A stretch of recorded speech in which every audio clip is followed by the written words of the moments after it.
The Daily Brad Devotions.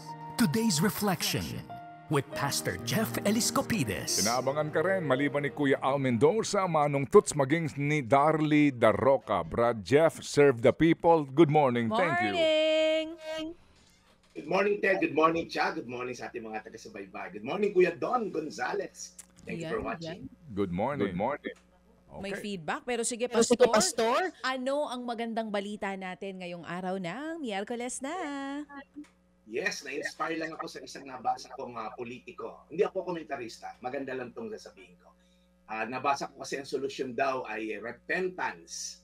Ang ganda rin ng sinagot ng isang kasama niyang senador na marami naman nag-repent, pero bakit parang paulit-ulit lang. Today, I'm gonna share the true and biblical picture of repentance. Sabi sa Isaiah 55:7, talikuran na ng mga taong masama ang masasama nilang ugali at baguhin na ang masasama nilang pag-iisip. Magbalik loob na sila sa Panginoon na ating Diyos at patatawarin niya sila. Ito pong verse na to, yung kumpletong picture what true repentance is. Kasi may makikita tayo, bakit ganun, Pastor? Meron naman nagsisi talaga, pero nung lumamig na yung sitwasyon, nanumbalik ulit. May isang babae, nung napatawad ni Mrs., lumamig na sitwasyon, di na chinecheck yung telepono, bumalik na naman. Talaga namang nagsisi siya. Well, there is such thing as godly sorrow at worldly sorrow. Kita-kita natin yung dalawang pagkakaiba na yan. Sa kay Pedro, pareho nila nilaglag si Jesus, pero si Judas, nagkaroon lang ng worldly sorrow. Kaya lang siya nagsisisi dahil nahuli siya. Kumbaga kung modern day, magsisisi ka dahil makukulong ka. Magsisisi ka dahil galit na taong bayan. Magsisisi ka dahil hindi ka na makakautang and all. Pero pag wala pong God factor, na merong involvement si God, merong eternal na pagbabago. Ang repentance po, ibig sabihin po ng binasa natin, talikuran na raw ng mga taong masasama ang kanilang masasamang ugali. So there's a change of mind. Yung po actually repentance, ang Greek word po niyan, metanoia. Ibig sabihin po niyan, a change of mind. Doon natin nakuha yung metamorphosis. Kung naalala niyo yung biology niyo, yung caterpillar, nagiging paru-paro. So pagka po sinabing talikuran, okay, kumbaga, papunta ka dito, tinalikuran mo, 180 degrees, now, meron ka na yung kinakaharap. Yun ang kulang sa karamihan. Pagtalikod sa kasalanan at pagpunta sa Diyos. Yun po yung wala ibang factor kaya nanunumbalik, nagre-relapse. Turning from sin and turning towards God. Yun po yung prodigal son story, di ba? Ano sinabi ng prodigal son? When it came to his senses, nagpapakain siya ng baboy, sabi niya, I'm gonna go back to my father. Kaya po maraming pagsisisi na hindi po long-term. Hindi po na-produce ng fruit ng pagbabago kasi po, tinalikuran kasalanan, nag-stay lang. Walang God factor sa equation. Kaya po, short-lived. Pag maluwag na naman, may bago na naman tayong kaalyado dyan sa gobyerno, balik na naman sa kasamaan. Hindi po totoong repentance yun. Worldly sorrow lang po ang tawag doon. Godly sorrow involves two things. Turning away from sin and running towards God. Kaya pagka nangalapit ulit yung kasalanan, wala nang layo ko na sa iyo. Nalapit ko na sa Ama ko sa langit. Kaya again po, tandaan natin ang pagtalikod po sa kasalanan ay isa lang pong aspeto ng repentance. Ang pagharap sa Diyos at pagtakbo papunta sa Diyos, yun po ang kumpletong picture what true repentance is. Kaya sabi sa versikulo kanina, talikuran daw yung mga masasamang ugali, baguhin yung masamang pag-iisip, at magbalik loob sa Panginoon. Ano masusumpungan natin doon?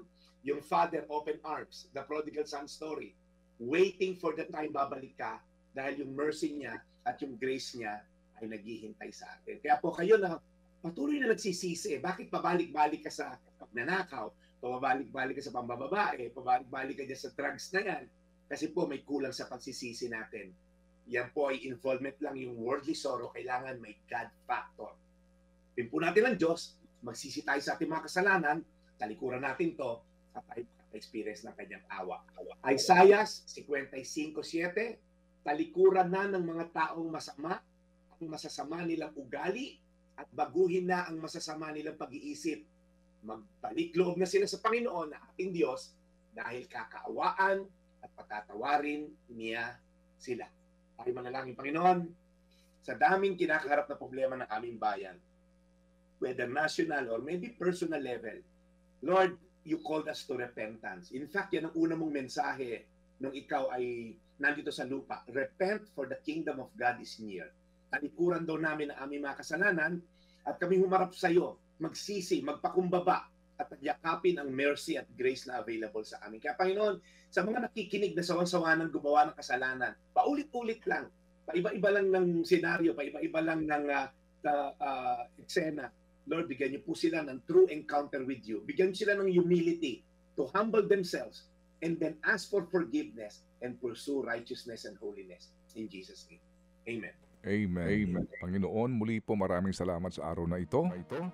Salamat po sa pagkakataon na makapakinig mula kay Brad Jeff ng panibagong aral at continuing po na aral sa amin sa The Daily Bread. We pray para po sa kanyang kalusugan at sa kanyang ginagawang pagmimisyon. In Jesus' name we pray. Amen. Salamat na marami, Brad, ha? Salamat na marami. Brad, banggitin ko lang ito kasi nakikiramay kami dito sa kay Lilian Bakiran, no? Ating nakasama ito dati dito po doon po sa DZMM, ating news writer. Yung kanya kasi mister, si Jimmy Liquanan po ay pumanaw. At ang mga labi nito ay nasa number 2 St. John Street sa Phase 5 ng Santa Maria Subdivision, Banaba, San Mateo, Rizal. Ang pakikiramay namin sa family ni Lilian Bakiran. Lilian, ang aming pakikiramay sa pagpanaw ng iyong butihing mister. Alright, so Brad Jeff, nakikiramay po kami sa inyo at patuloy lang po tayong lumapit sa Diyos. Sabi po sa Biblia, God is close to the broken-hearted. So malapit po ang Diyos sa mga taong nagluluksa at masak ang puso. Well, brother, paalam na ako. Ako po ay may mission ngayon. Ito po yung Daily Brad, your daily dose of inspiration. thank you. And serving the people, Brad Jeff Eliscopida sa ating The Daily Brad. FM. Mga kapatid, brothers and sisters, saan ka pa? Dito na tayo sa totoo. Dito na tayo sa True FM. Mga kapatid, mag-subscribe and follow po kayo sa social media accounts ng True Network PH. Yan po kami. Hanapin nyo lang True Network PH, Facebook, Instagram, YouTube, TikTok, and podcast. Mapa-Apple or Spotify man yan, mahahanap nyo kami. Lahat ng mga napapanood at napapakinggan nyo po sa programa, nasa social media accounts namin yan. So, paano mga kapatid? See you sa social media!